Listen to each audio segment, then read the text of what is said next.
Salam sejahtera dalam kasih Tuhan kita Yesus Kristus. Shalom pemirsa setia TVRI dimanapun Anda berada. Senang sekali rasanya kembali Ferdinand Monika menjumpai Anda dalam mimbar agama Kristen. Dan di kesempatan kali ini saya sudah ditemani oleh hamba Tuhan, Diaken Yeni Tiko Alu Magister Teologia. Shalom Ibu Diaken. Shalom juga, damai di hati. Damai di hati. Kabarnya bagaimana Ibu? Penuh sukacita. Sukacita selalu tentunya. Amin. Dan langsung saja kita sepakat pemirsa untuk meminta segala sesuatunya lewat doa. Maka di awal jumpa kita kali ini dalam mimbar agama Kristen, kita akan buka dengan doa, dan doa buka dituntun langsung oleh hamba Tuhan Ibu Yeni Tiko Alu. Silakan. Mari berdoa. Dengan penuh ucapan syukur kami menghadap hadirat-Mu ya Tuhan, karena pertolongan dan campur tangan Tuhan sehingga kami ada di hari ini. Terlebih Tuhan, Engkau memberikan waktu dan kesempatan bagi kami untuk lagi boleh menyampaikan sabda firman-Mu lewat kabar sukacita televisi Sulawesi Utara. Biarlah Tuhan Yesus menyertai apa yang akan kami sampaikan. Kehendak-Mu yang jadi, bukan kehendak kami. Ampuni setiap salah dan dosa kami ya Tuhan, dan berfirmanlah Engkau. Dan kami yakin percaya firman Tuhan itulah yang akan selalu memotivasi kehidupan kami. Di dalam nama Tuhan Yesus kami berdoa dan bersyukur kepadamu. Haleluya. Amin. Amin. Dan pemirsa yang ada di rumah, mari ambil Alkitab saudara, karena kebenaran firman Tuhan itu menguatkan setiap kita, bahkan memberkati juga setiap kita. Dan saya persilakan kembali Ibu Diaken untuk memberkati setiap kita lewat kebenaran firman Tuhan. Shalom pemirsa yang diberkati Tuhan, sukacita ketika kita boleh ada di hari ini. Kita kembali lagi boleh mendengarkan bersama-sama sabda firman Tuhan yang tentunya akan memberikan kekuatan kepada kita di dalam kita menjalani kehidupan yang Tuhan berikan bagi kita semua. Dan pembacaan kita saat ini saya ambil dalam kitab Lukas 19 ayat 1 sampai dengan 10. Lukas 19 ayat 1 sampai 10 firman Tuhan berkata demikian. Yesus masuk ke kota Yerikho dan berjalan terus memasuki kota itu. Di situ ada seorang bernama Sakeus, kepala pemungut cukai, dan ia seorang yang kaya. Ia berusaha untuk melihat orang apakah Yesus itu, tetapi ia tidak berhasil karena orang banyak, sebab badannya pendek. Maka berlarilah ia mendahului orang banyak itu, lalu memanjat pohon ara untuk melihat Yesus yang akan lewat di situ. Ketika Yesus sampai ke tempat itu, ia melihat ke atas dan berkata, "Sakeus, segeralah turun, sebab hari ini aku harus menumpang di rumahmu."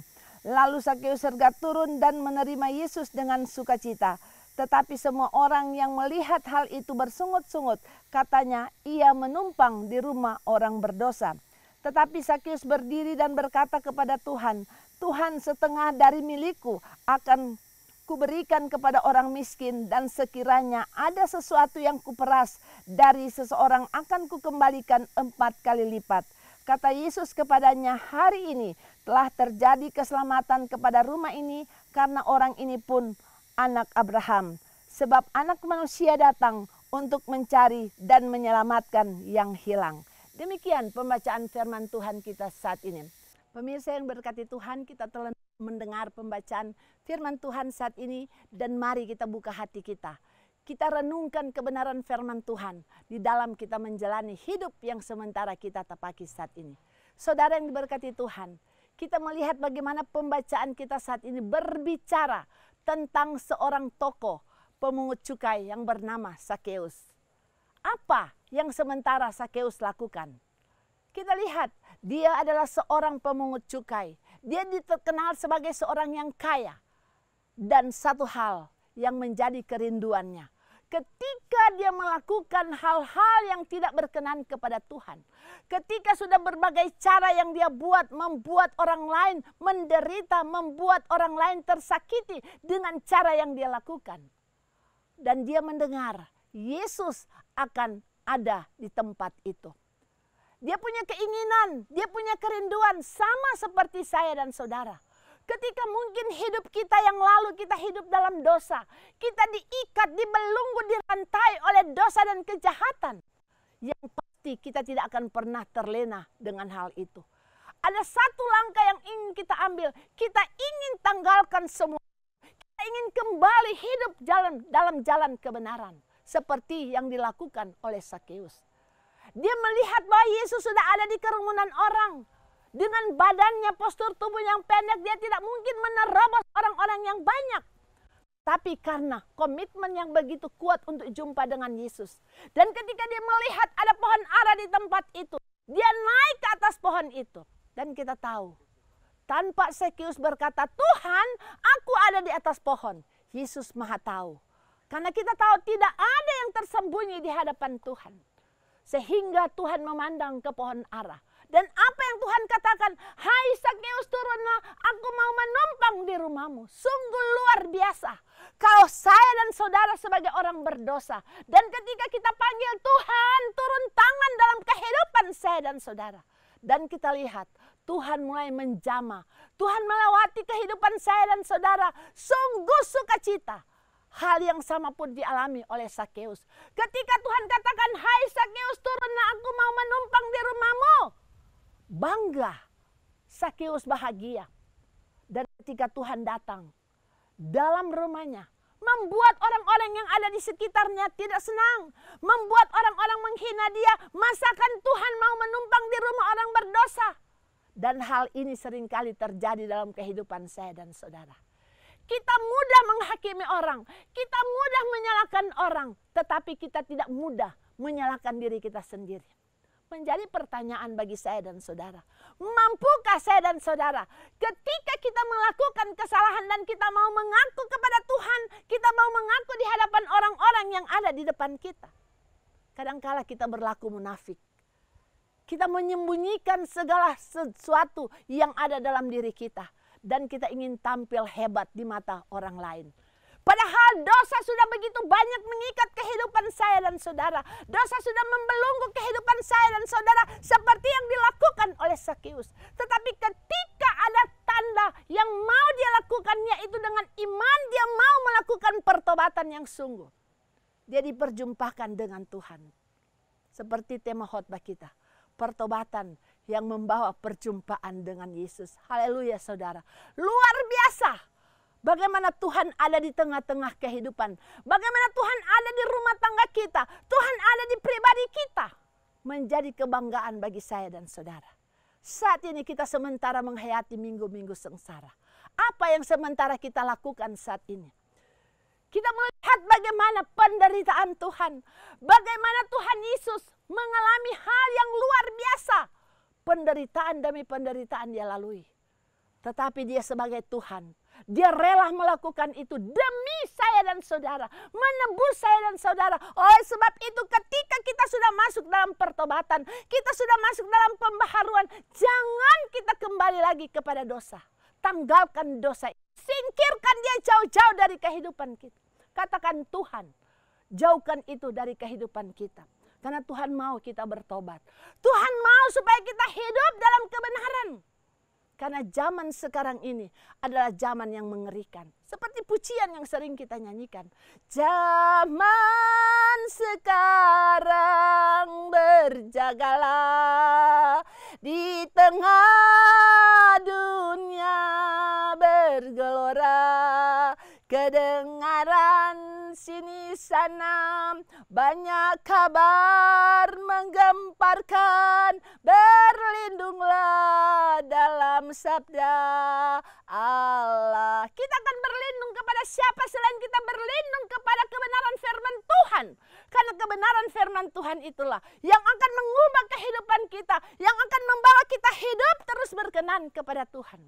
Oleh sebab itu saudara yang diberkati Tuhan, sadarilah hidup kita.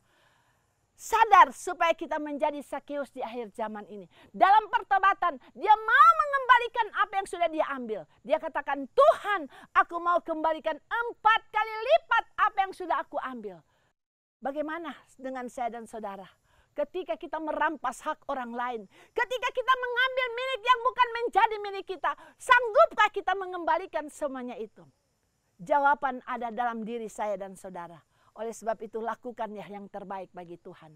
Supaya hidup kita terus diberkati dan menjadi Sakeus yang masuk dalam pertobatan. Sehingga kita boleh berjumpa dengan Tuhan Yesus yang kita kasihi dan kita sayangi. Haleluya. Amin.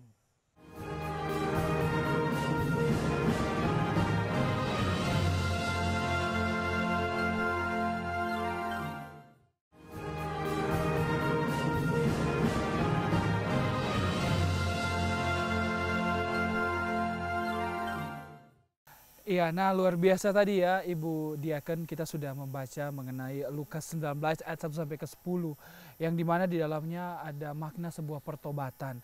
Nah kalau bicara soal pertobatan, kadangkala bagaimana kemudian orang bisa bertobat tapi bisa mempertahankan pertobatan itu tetap terus ada dalam hadirat Tuhan gitu. Kadangkala kan kita sering tergoda, bisa jatuh bangun lagi dengan dosa yang bisa datang silih berganti gitu Bu Pendeta. Gimana melihatnya ini Bu Pendeta? Makanya ketika kita mau bertobat, Iya. satu langkah yang kita ambil yaitu kita yakin bahwa ketika kita mengambil langkah untuk bertobat, jangan pernah kita kembali Iya. kepada dosa. Karena apa? Kita sudah memiliki komitmen bahwa kita akan masuk pada satu kehidupan yang baru, yaitu kehidupan yang bertobat, kehidupan yang dipulihkan oleh Tuhan. Seperti Ya. Sakeus. Dia adalah seorang pemungut cukai yang dibenci oleh orang-orang karena apa? Dia mengambil biaya cukai yang mungkin orang-orang waktu itu tidak senang dengan cara yang dia lakukan. Tetapi ketika dia melihat bahwa Yesus ada dan lewat di tempat itu, dia ingin melihat siapakah Yesus itu. Betul. Dan dari situ timbul rasa penyesalannya, rasa percaya diri bahwa dia harus bertemu dengan Yesus. Tetapi badannya yang pendek tidak mungkin dia bisa langsung melihat Yesus. Ya. Apatah lagi kita lihat di sekitar situ ada begitu banyak orang-orang yang mau menghalangi dia. Sehingga satu langkah iman yang dia ambil ketika dia melihat ada pohon ara, dia naik ke atas pohon itu. Ya. Nah di situ mengundang Yesus untuk memandang. Padahal orang tahu Tuhan Yesus itu, dia tahu bahwa Sakeus itu sudah di atas pohon tanpa pemberitahuan lebih dulu. Iya. Sehingga ketika Sakeus berada di atas pohon, Tuhan katakan, "Hai Sakeus, turunlah, aku mau menumpang di rumahmu." Itu menjadi suatu sukacita bagi kita ketika kita orang berdosa. Iya. Ketika hidup kita mungkin masa lalu kita gelap, masa lalu yang kita lewati penuh dengan segala dosa yang kita buat, membuat hati Tuhan murka kepada kita dan membuat damai sejahtera kita hilang karena kita hidup terus dalam kegelapan dan dosa. Tetapi ketika kita mau menyadari dan kita sadar bahwa hidup ini harus ada perubahan. Bahwa hidup kita tidak selamanya hidup dalam dosa. Jadi ketika kita punya komitmen untuk bertobat, berarti kita yakin bahwa kita tidak akan pernah kembali lagi ke masa lalu, kita tidak akan pernah kembali lagi untuk hidup dalam kegelapan dan dosa. Jangan kembali lagi Iya, ya. jangan kembali lagi. Bagaimana kemudian Bu, ada waktu-waktu atau fase-fase tertentu orang bertobat, misalnya di hari Minggu saja saat masuk gereja dia bertobat jadi kayak malaikat ya, ketika pulang gereja jadi kayak iblis lagi, itu gimana nih Bu melihatnya? Itu orang bilang apa? Manusia jelmaan iblis. Nah, memang ada seringkali itu terjadi dalam hidup kita karena kita manusia tidak sempurna. Ketika kita sudah berada di fase pertobatan dan ketika ada godaan bahkan tawaran-tawaran kenikmatan yang ditawarkan kepada kita, ketika kita iman kita tidak kuat, kita mulai goyah. Betul. Kita mulai diombang-ambingkan, bekeng atau tidak. Sama orang Manado bilang, mau bekeng atau nyanda, iya toh? Tetapi kalau orang yakin, kita sudah bertobat, kita sudah hidup dalam pembaharuan. Kenapa harus tertarik lagi dengan dosa? Kenapa kita akan kembali lagi kepada dosa? Padahal Tuhan bilang, kalau kita sudah dalam pertobatan, jangan coba-coba lagi kita kembali kepada dosa. Karena dosa itu ketika kita kembali, maka dia akan menjerat kita. Dia akan mengikat lagi kehidupan kita sehingga tanpa kita sadari, kita terus melakukan dosa. Karena kita pikir enak hidup dalam dosa. Padahal itu membuat hati kita tidak lagi sejahtera. Terlebih kita seperti dikejar-kejar. Karena apa? Kita sudah masuk dalam pertobatan, tetapi kita kembali lagi kepada kehidupan kita yang lama. Oh ya, jangan kembali lagi dalam kehidupan yang lama. Bagaimana kemudian Bu Pendeta, kadangkala iblis sering mengintimidasi umat Tuhan nih. Karena manusia berdosa tidak pantas datang kepada Tuhan. Bagaimana sikap hati kita jika kita ada di situasi seperti itu? Ya memang sih kehidupan kita manusia tidak pernah lepas dari godaan. Betul sekali. Apatah lagi ketika kita mengaku kita orang percaya dan kita mengaku kita sudah hidup dalam pertobatan. Justru di situ kita mudah terpancing. Karena apa? Iblis tidak senang dengan keberadaan kita. Dia tidak ingin melihat kemenangan demi kemenangan kita raih sebagai orang Kristen, sebagai orang beriman. Sehingga dia mengambil berbagai cara. Dia bisa menerobos kehidupan kita dengan segala taktik, dengan segala tawaran-tawaran yang diberikan kepada kita. Tetapi kalau kita sadar, Tuhan, kita tidak bisa lagi kembali ke situ.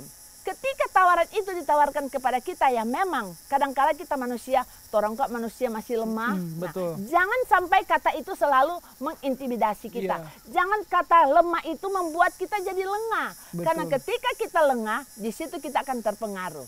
Dan ketika iblis mulai menawarkan rayuannya, maka kita mulai terlibat lagi dalam dosa. Kita lupa dengan komitmen kita yang lalu bahwa kita sudah hidup dalam pertobatan. Pada akhirnya kita hancur lagi.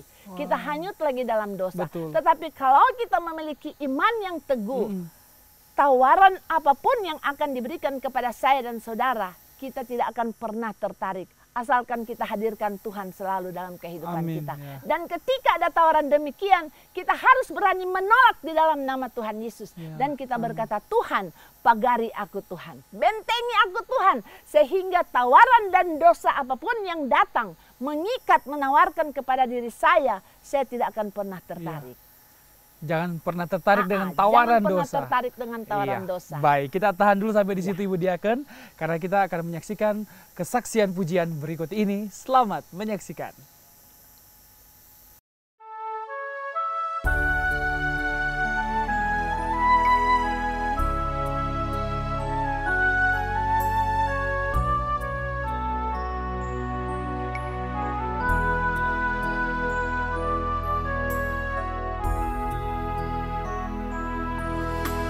Seperti wanita mengurapimu, menangis di bawah kakimu.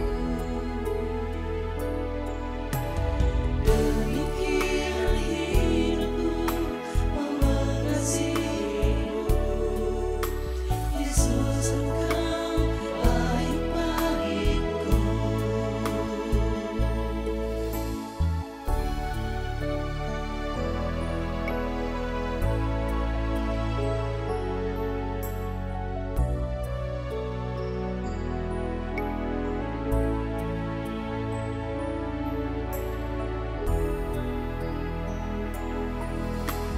Seperti wanita mengurapimu, menangis di bawah kakimu.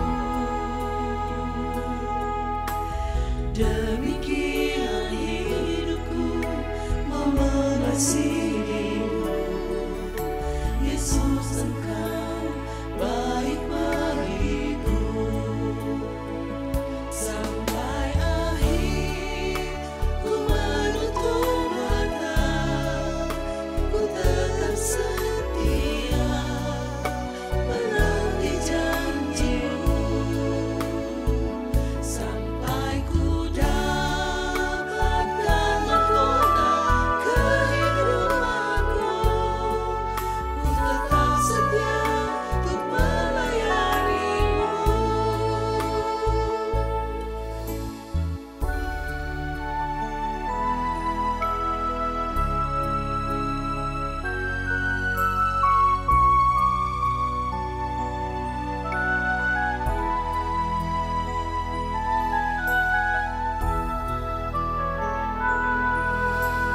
Seperti wanita mengurapimu, menangis di bawah kakimu.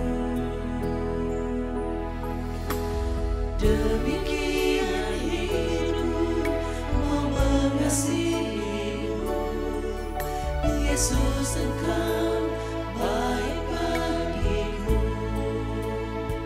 Sampai akhir ku menutup mata, ku tetap setia menanti janji-Mu.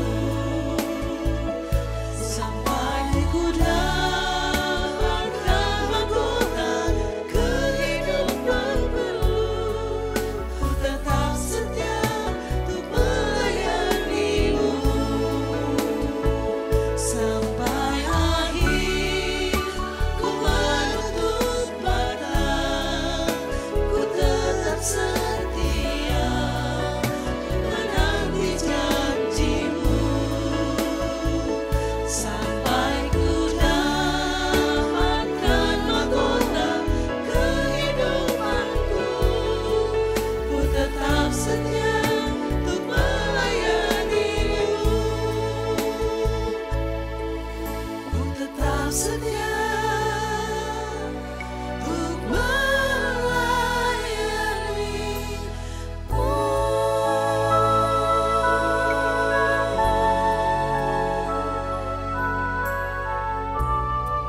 Ya pemirsa, Anda kembali lagi masih di Mimbar Agama Kristen, dan di kesempatan kali ini kita masih dalam pokok pembacaan di Lukas 19 ayat 1 sampai yang ke-10 mengenai pertobatan yang membawa perjumpaan dengan Tuhan Yesus Kristus tentunya. Nah, Bu Diaken, pertanyaan saya begini. Bagaimana kemudian hidup seseorang yang berdosa bisa dibawa menjadi berkat bagi siapa saja yang ada di lingkungan, di sekitar dia sampai dengan saat ini? Gimana Ibu melihatnya? Nah, ketika kita mungkin hidup dalam dosa, Iya. kita dipandang hina oleh orang Betul, lain. ya. Dan tentunya kehidupan kita tidak menjadi berkat bagi orang lain. Betul. Sehingga kita mudah disepelekan, Ya. kita dijauhi dan sebagainya. Seperti contohnya Sakeus, topik kita saat ini. Betul. Ketika Sakeus menjadi seorang pemungut cukai, dia banyak dibenci oleh orang karena dia mengambil yang bukan menjadi hak dia. Tetapi ketika dia punya kerinduan untuk jumpa dengan Yesus, Ya. sehingga dia berkata, ketika Tuhan menerima dia dan Tuhan berkata, aku mau menumpang di rumahmu. Betapa senangnya Sakeus, karena dia berpikir dia seorang yang berdosa. Iya. Tuhan mau menumpang di rumahnya. Karena apa? Tuhan melihat ketulusan hatinya. Tuhan melihat bahwa orang ini benar-benar ingin bertobat. Bukan sekedar dia ingin berjumpa dengan Yesus. Bukan sekedar dia mau mengundang Yesus masuk ke dalam rumahnya. Tetapi ada langkah yang dia ambil secara radikal, yaitu dia ingin bertobat sungguh-sungguh. Sehingga mengundang Tuhan untuk memandang kepada dia. Dan Tuhan katakan, aku mau menumpang di rumahmu. Luar biasa ketika Tuhan hadir di tengah-tengah kehidupan keluarga dan pribadi kita. Bahkan dia mau hadir di rumah kita ketika kita dikenal sebagai orang berdosa. Nah, di sini kita melihat bagaimana Sakeus ketika Tuhan ada di rumahnya, Tuhan menumpang, menjadi cercaan, menjadi hinaan bagi orang-orang banyak yang ada di luar sana. Mereka katakan, Tuhan mau menumpang di rumah orang berdosa. Nah, ketika kita dengan mudah berkata orang lain berdosa, apakah kita tidak menyadari bahwa hidup kita juga berdosa? Betul sekali. Karena sebagai manusia kadang-kala kita terlalu pintar menilai orang. Ya. Kita terlalu pintar menjelekkan orang lain. Kita terlalu pintar melihat kesalahan orang lain. Tetapi kita tidak pernah berkaca diri. Kita tidak pernah melihat diri kita yang lebih bersalah sehingga kita mudah menghakimi. Dan itulah yang dilakukan oleh orang banyak. Mereka menghina bahwa Tuhan mau menumpang di rumah orang berdosa. Padahal justru ketika Yesus hadir di rumah Sakeus, terjadi pertobatan yang luar biasa. Wow. Sehingga apa? Dia berkata, Tuhan, aku Ya. mau mengembalikan apa yang sudah kuambil dari orang-orang. Bahkan dia membagikan kepada orang-orang miskin. Bukan apa yang dia katakan itu sekedar dia ucapkan, tetapi dia katakan 4 kali lipat akan aku kembalikan. Ini hal yang luar biasa. Karena kita tidak menyadari sebagai manusia. Ketika kita mungkin dipakai oleh Tuhan memiliki jabatan. Ya. Ketika kita punya kedudukan yang tinggi. Kita sadar. Kadang kedudukan dan jabatan itu membuat kita menjadi sombong. Membuat kita menjadi rakus. Sehingga kita tidak sadar kita sudah melakukan korupsi. Nah, pertanyaannya saat ini, apakah kita yang memiliki jabatan dan kedudukan yang tinggi, sanggupkah kita mengembalikan apa yang sudah kita peras dari orang-orang yang ada di sekitar kita? Bahkan kita sebagai hamba Tuhan, ketika hidup kita terus diberkati oleh para jemaat, sanggupkah tangan kita terbuka untuk menolong para jemaat yang papa dan miskin? Karena sebagai pelayan Tuhan, kadangkala kita hanya bisa menerima dan menerima. Tetapi ketika kita diuji untuk memberi, hati kita berkata, kita kok hamba Tuhan, masa kita harus memberi? Mereka yang harus terus memberi kepada kita, iya kan? Ya. Sebenarnya itu sudah menjadi satu keegoisan. Kalau kita sadar, kita selalu diberi, maka kita pun harus terbuka untuk membagikan itu kepada siapapun. Seperti Sakeus, ketika dia tahu bahwa dia sudah mengambil bagian yang bukan menjadi bagiannya. Dan ketika ada pertobatan sungguh-sungguh yang dia lakukan, dia katakan, Tuhan, aku mau mengembalikan 4 kali lipat. Sungguh luar biasa. Apa yang sudah dia rampas, apa yang sudah dia ambil yang bukan menjadi miliknya. Ketika dia bertobat sungguh-sungguh, dia kembalikan semuanya itu. Nah, bagaimana dengan saya dan saudara? Apakah kita juga sanggup mengembalikan apa yang sudah kita curi selama ini? Apa yang sudah kita ambil selama ini? Yang Tuhan mau kita berikan, tetapi kita tidak pernah memberikan. Contohnya saja persembahan atau perpuluhan. Kadangkala kita tidak mau memberi Kita pikir, kita pakai dulu, kita pakai dulu. Akhirnya karena itu selalu yang keluar dari mulut kita. Dari tahun berjalan tahun kita terus demikian. Dan kita tidak pernah memberi. Yang kita tahu saat ini, kita sementara berada di minggu sengsara. Kita sementara menghayati bagaimana penderitaan Kristus yang menderita karena saya dan saudara. Sudahkah kita menyisihkan dari yang kita miliki untuk kita berdiakonia kepada orang lain? Karena saat ini kita sementara melakukan puasa. Nah, sanggupkah kita memberikan yang terbaik? Kita membagikan harta kita kepada orang miskin, kepada orang-orang yang memerlukan. Saudara yang diberkati Tuhan, mari jadilah kita seperti Sakeus. Ketika dia sadar dan dia bertobat, dia kembalikan apa yang sudah dia ambil selama ini. Demikian juga dengan kehidupan saya dan saudara. Ketika sampai saat ini kita belum bisa memberi padahal kita diberkati oleh Tuhan. Usaha kerja kita diberkati oleh Tuhan. Sadar diri saudara. Mari kita belajar menyisihkan untuk kita bagi kepada orang-orang yang memerlukan. Karena ketika kita membagi dengan ketulusan, percaya saudara, kita tidak akan pernah menjadi miskin. Kita tidak akan pernah menjadi susah. Tetapi semakin kita memberkati, semakin hidup kita diberkati oleh Tuhan. Amin. Amin. Nah, demikianlah. Ya, satu pertanyaan saya nih Bu Diaken. Kan kadang-kala orang sudah bertobat. Biasa kan janji firman Tuhan pasti diberkati. Namun cara Tuhan kita tidak pernah tahu. Biasa orang yang baru bertobat sudah diterpa dengan masalah, pergumulan, resesi ekonomi, sakit penyakit, masalah keluarga dan lain sebagainya. Bagaimana kemudian seseorang jika ada di situasi tersebut memiliki sikap hati seperti apa yang harus dilakukan? Ya memang kadang-kala kita kecewa ketika kita berkata, Tuhan kita kok so bertobat. Kita seikopat Tuhan, kita melayani Tuhan. Kenapa Tuhan masalah silih berganti datang menerpa kita? Kenapa tak putus-putusnya hidup kita seperti dalam penderitaan terus? Seharusnya kita jangan menyalahkan Tuhan. Kita berkaca diri, kenapa hal itu bisa terjadi? Karena proses Tuhan yang izinkan terjadi dalam kehidupan kita. Yang pertama, Tuhan sementara menguji kita. Dan kedua, proses itu terjadi karena kesalahan kita. Jadi di sini kita harus sadar, kenapa kita menderita, kenapa kita mengalami sakit. Mungkin karena kita tidak bisa menjaga kesehatan kita dengan baik. Pada akhirnya ketika kita sakit, kita menyalahkan Tuhan. Padahal sakit itu kita cari sendiri. Dan ketika datang lagi masalah lain, seolah-olah kita mau menyalahkan Tuhan. Kenapa Tuhan nggak dengar kita berdoa? Iya toh? Padahal orang selalu berseru pada Tuhan. Padahal kita selalu minta Tuhan turun tangan, campur tangan dalam segala usaha kerja kita. Sebenarnya kita tidak perlu kecewa. Karena kita tahu Tuhan yang kita sembah adalah Tuhan yang maha pengasih dan penyayang. Dia selalu memberkati kita, cuma kadangkala ketika Tuhan memberkati kita, kita menyalahkan berkat yang Tuhan berikan. Sehingga terjadilah pasang surut dalam ekonomi kita, usaha kita mungkin bangkrut. Kita harus berpikir, kenapa itu terjadi? Jangan kita salahkan Tuhan. Nah, di sini kita melihat ketika kita mengaku kita sebagai orang percaya dan kita mengalami proses-proses yang ada, jangan salahkan Tuhan. Tetapi jadikan proses itu sebagai teman, sahabat untuk kembali kita bangkit, kembali kita meraih, menata masa depan kita. Karena ketika kita sungguh-sungguh berkata, Tuhan pasti tidak akan pernah membiarkan saya. Tuhan pasti akan menolong saya kembali untuk berada di level yang sudah saya pernah alami. Percaya saudara, janji Tuhan ya dan amin. Karena Tuhan selalu memperhatikan umat-umatnya.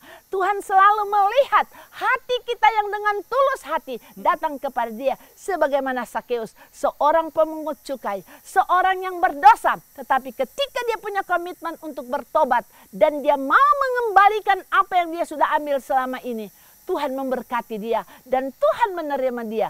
Demikian juga dengan kita, sadar diri kalau selama ini kita hidup berkelebihan tetapi kita tidak pernah memperhatikan orang-orang yang ada di sekitar kita. Kita tidak pernah memberikan persembahan ketika kita beribadah. Jangan salahkan Tuhan ketika satu saat kekayaan yang kita miliki itu sirna. Karena apa? Kita terlalu kikir kepada Tuhan, kita terlalu kikir kepada pekerjaan Tuhan. Sehingga apa yang Tuhan buat itu adalah proses bagi saya dan saudara. Iya, nah berbanding terbalik dengan pertanyaan saya tadi, ada orang yang belum bertobat, tapi kenapa mereka mengalami yang namanya ekonomi diberkati, promosi jabatan, apa yang mereka inginkan selalu ada dan selalu tercapai. Gimana nih melihatnya? Ya, memang kadang-kala orang bisa bilang begini, Iya. sama ada orang Manado pe bahasa, "Kiapa kok dia Kang, sedang masuk gerejanya Iya, anda? betul sekali itu. Sedang memberkati orangnya anda, Iya. malah pekikir sekali, pekoncudu sekali. Kiapa dok dia, DP usaha lancar-lancar, Lancar, iya, betul. DP jabatan naik-naik terus." Iya. Nah, itu saya pernah konsultasi dengan seorang hamba Tuhan, dan dia katakan, "Ibu Ian, kita jangan melihat kehidupan mereka, karena kekayaan yang mereka miliki, jabatan yang mereka miliki itu adalah kekayaan orang fasik. Mereka dengan mudah iya, mendapatkannya, tetapi ketika ada proses Tuhan terjadi dan Tuhan mengambil dari kehidupan mereka, justru mereka yang tidak tahan. Mereka pasti akan memberontak kepada Tuhan, kenapa kita so kaya, kenapa sekarang kita jadi miskin. Tuhan, kenapa kita so ada ini jabatan, kok itu jabatan hilang pak kita. Tapi kalau orang dapati dengan caranya Tuhan, apapun masalah yang terjadi, sekalipun itu mungkin diambil orang atau hilang dari kehidupan kita, kita hanya bisa berkata, ada rencana Tuhan di balik semua ini. Kita patut bersyukur karena kita percaya kalau kita tetap setia kepada Tuhan, kita tetap mengandalkan Tuhan, apa yang hilang itu Tuhan akan kembalikan berlipat-lipat kali ganda seperti hal yang dialami oleh Sakeus. Ya, amin. Amin. Dan tentunya kita masih akan lanjut lagi Ibu Diaken, namun kami akan kembali usai jeda pariwara berikut ini. Tetap bersama kami di Mimbar Agama Kristen.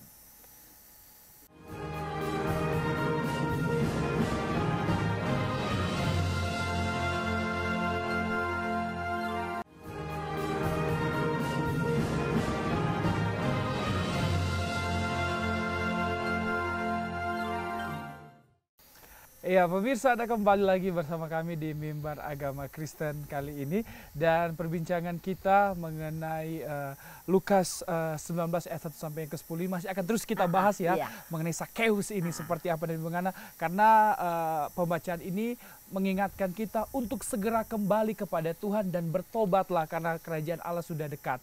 Nah, kalau bicara lagi mengenai yang namanya pertobatan, ini orang sudah hidup dalam pertobatan Ibu Diaken.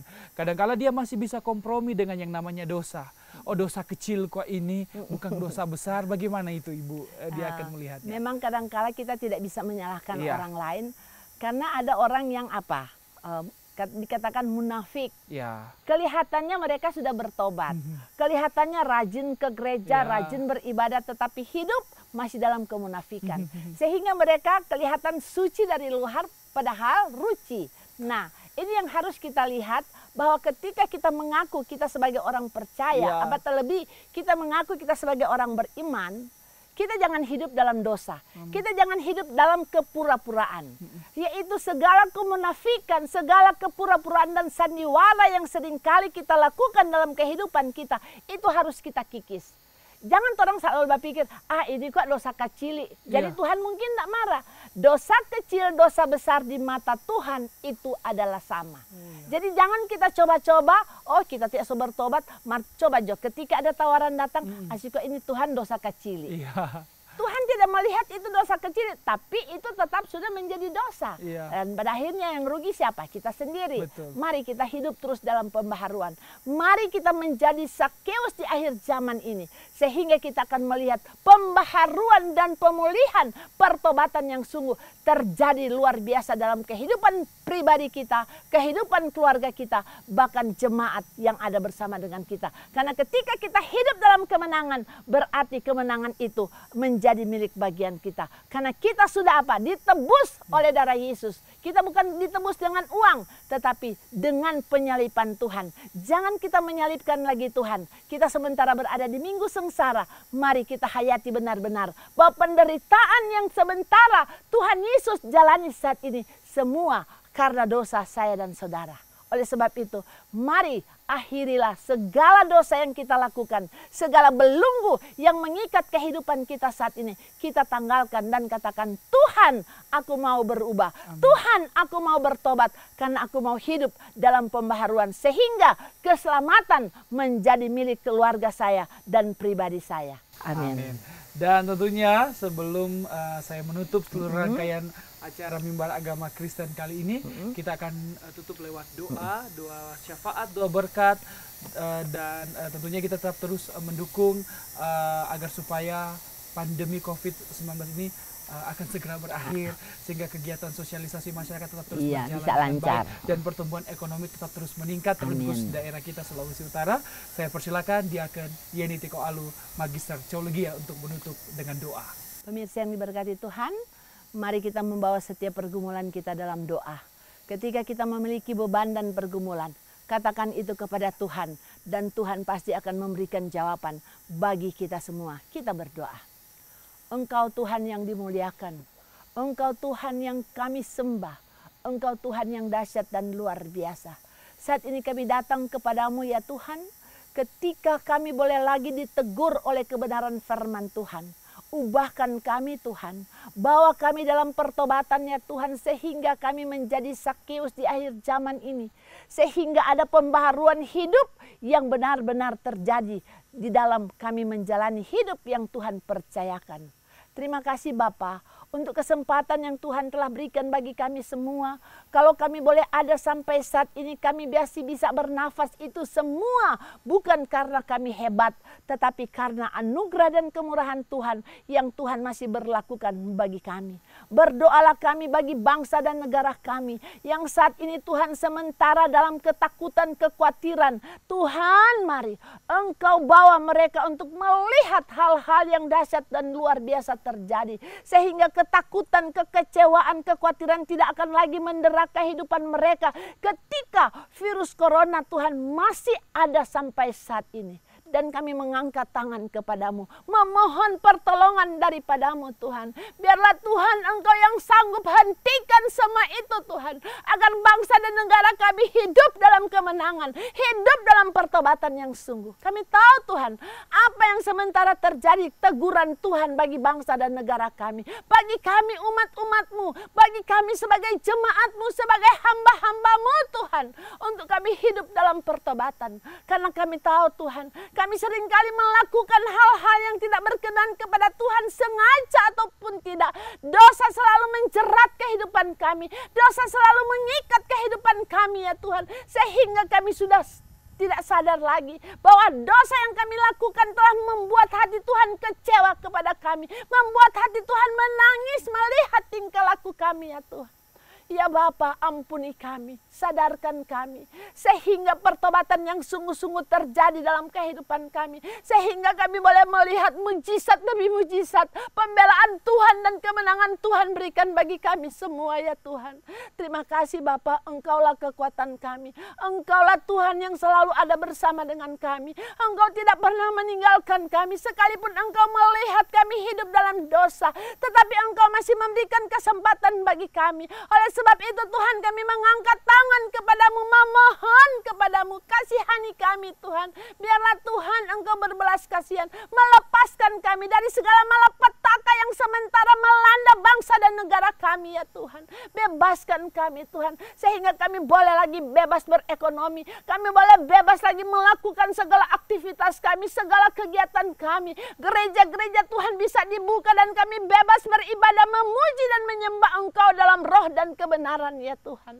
Terima kasih Tuhan Yesus, Engkau memberkati kehidupan keluarga Bapak Syek dari tempat ini, yang boleh menerima kami Tuhan untuk melakukan kabar sukacita di tempat ini, dimanapun beliau berada bersama dengan keluarganya. Tuhan, Engkau jamah kehidupan mereka, Engkau memberkati mereka. Demikian juga dengan kami semua, para pemirsa yang ada Tuhan, biarlah Tuhan memberkati mereka. Tuhan tahu setiap pergumulan mereka, yang sakit Tuhan sembuhkan, yang lemah Tuhan kuatkan, yang bimbang Tuhan pertetapkan hati mereka. Kami berdoa bagi Sulawesi Utara, bagi tanah Minahasa Tuhan, jaga lindungi, pagari, bentengi di dalam nama Tuhan Yesus, sehingga bencana-bencana tidak akan melanda kami Tuhan. Tetapi ketika bencana itu pun datang, kami tahu itu seizin Tuhan, karena Tuhan sementara memproses kami, melihat bagaimana hati kami yang sungguh-sungguh untuk datang kepadamu ya Tuhan. Terima kasih Tuhan Yesus, terima kasih Roh Kudus. Engkau memberkati Tuhan pimpinan televisi Republik Indonesia stasiun Sulawesi Utara, para kru yang ada, karyawan-karyawati yang ada. Diberkatilah mereka dalam setiap kerja mereka ya Tuhan. Apa yang mereka sudah lakukan semua untuk hormat dan kemuliaan bagi nama Tuhan. Biarlah televisi Republik Indonesia Stasiun Sulawesi Utara menjadi kebanggaan, menjadi berkat Tuhan, terlebih lewat kabar sukacita akan membawa jiwa-jiwa datang bertobat kepadamu Tuhan lewat kebenaran firman Tuhan. Kami percaya Tuhan, Engkau ada bersama dengan kami. Kami percaya Tuhan, tangan-Mu yang penuh kuasa akan melewati Sulawesi Utara dan Tanah Minahasa. Lewati semuanya Tuhan, dan biarlah kasih Tuhan akan terus melingkupi kehidupan kami. Maka terpujilah nama-Mu Bapa. Engkaulah kekuatan kami. Engkaulah Tuhan yang selalu ada bersama dengan kami. Genggam tangan kami Tuhan. Jangan biarkan kami berjalan sendiri. Ini doa, ini syukur yang kami persembahkan. Hanya di dalam nama Tuhan Yesus yang adalah Tuhan, Kepala gereja kami yang hidup. Haleluya. Amin. Amin. Luar biasa kita sudah diberkati lewat kebenaran firman Tuhan. Bahkan penguatan serta perenungan kebenaran firman Tuhan yang memberkati setiap kita. Dan pemirsa, tanpa terasa kita sudah berada di penghujung jumpa dalam Mimbar Agama Kristen kali ini. Terima kasih untuk kebersamaan Anda. Tetap terus percaya bahwa mujizat dan pertolongan Tuhan tetap terus nyata dalam kehidupan kita masing-masing. Dan maju terus dalam Tuhan. Tuhan Yesus memberkati. Ferdinand Muningka pamit. Terima kasih Ibu Diaken. Semoga dimanapun melangkah berada dalam pelayanan tetap terus diberkati Tuhan bersama dengan keluarga. Sampai jumpa. Shalom pemirsa. Shalom.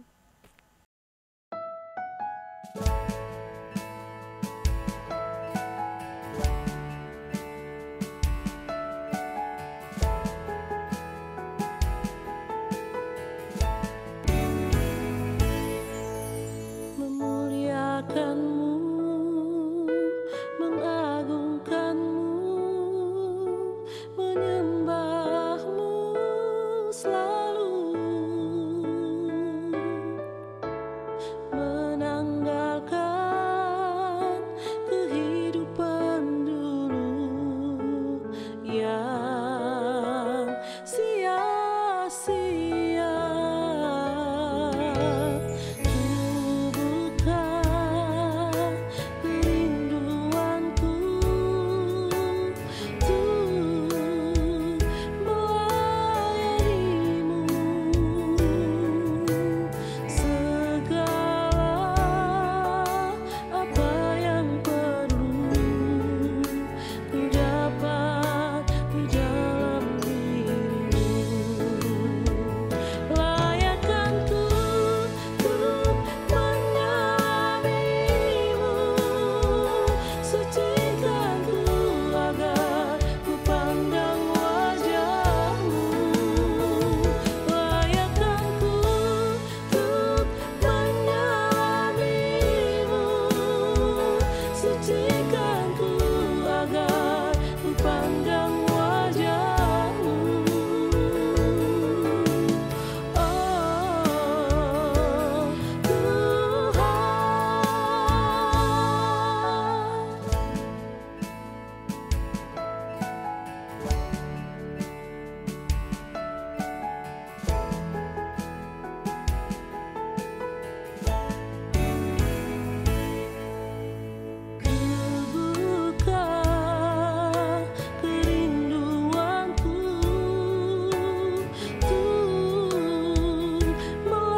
Ku